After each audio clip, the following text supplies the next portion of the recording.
大家好，今集會同大家講一講消耗性上升。消耗性上升嘅意思就係話股價持續上升，不斷消耗上升動力，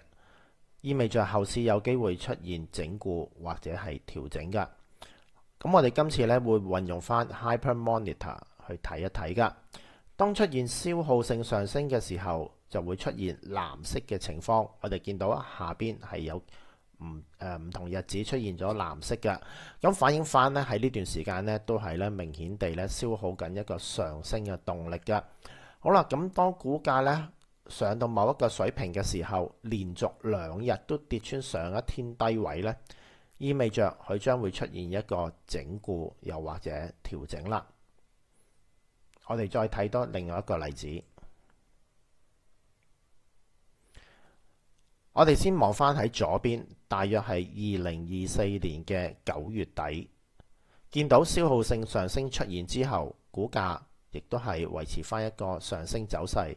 但係當出現連續2日跌穿上一天低位，股價就開始呈現一個回落嘅情況。喺2025年嘅2月都出現類似嘅情況，就係見到 Hyper Monitor 呈現咗藍色之後，股價係未有即時見頂或者整固嘅，但係當出現翻連續2日跌穿上一天低位嘅時候呢，